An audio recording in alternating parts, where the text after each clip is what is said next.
மருதுபாண்டி வேலுநாச்சியார் சிவகங்கை விட்டு காலாறுகளை விட்டு அரையங்களை நேரில் நான் தான் ஊர் ஊராக போய் மருதுபாண்டிக்கு வணக்கம் சிவகங்கை தான் நடத்தணுமான்னு சேலத்தில் போய் நடத்தினது நான் தான். எங்கே இருக்கு சிலை?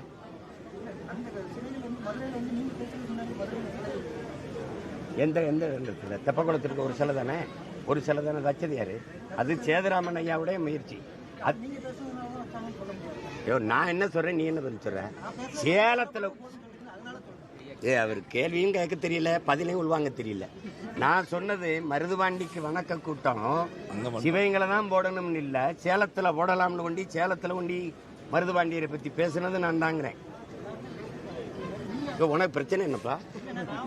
உனக்கு பிரச்சனை என்னன்னு சிலை வைக்கலைன்னு நான் முதலமைச்சர் ஆன பிறகு வைக்கலைன்னா என்ன கேள்வி? ஏன் சிலை வைக்கலன்னு நான் தான் முதலமைச்சர் மாதிரி கேட்டுக்கிட்டு இருக்கேன். ஏன் சிலை வைக்கல? அது வைக்காதவன்ட்ட கேளுப்பா.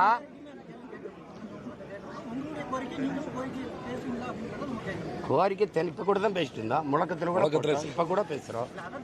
நாம் தமிழர் கட்சியின் ஒருங்கிணைப்பாளர் சீமான் செய்தியாளர் சந்திப்பில் மருதுபாண்டியரும் வேலுநாச்சியாரும் சிவகங்கையை விட்டும் காளையார் கோயிலை விட்டும் அங்கலம் கூட நகரல.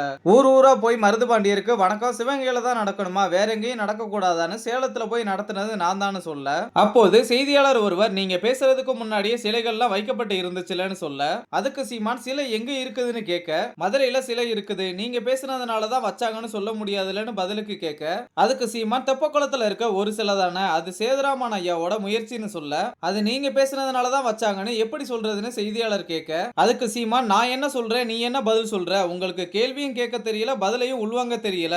நான் சொன்னது மருதுபாண்டியருக்கு வணக்க கூட்டம் சிவகங்கையில தான் போடணும்னு இல்ல, சேலத்திலையும் போடலாம்னு, சேலத்துல மருதுபாண்டியரை பத்தி பேசுனது நான் தாங்கிறேன். அப்புறம் உனக்கு என்ன பிரச்சனை? என்னப்பா செலவு வைக்கலன்னா, நான் முதலமைச்சர் ஆனதுக்கு அப்புறம் செலவு வைக்கலன்னா என்னன்னு கேளு, ஏன் செலவு வைக்கலன்னு நான் தான் முதலமைச்சர் மாதிரி கேட்டுக்கிட்டு இருக்கேன்னு சீமான் கேட்க, அதுக்கு செய்தியாளர் நீங்களும் செலவு வைக்கிறது சம்பந்தமா கோரிக்கை பத்தி பேசுவீங்களான்னு தான் நம்முடைய கேள்வின்னு சொல்ல, கோரிக்கையை இப்ப முழக்கத்துல கூட தான் வச்சுட்டு வந்தோம்னு சீமான் சொன்னதும் செய்தியாளர் அதான் கேட்டேன் வேற ஒன்னும் இல்லைன்னு பின்வாங்கிறாரு.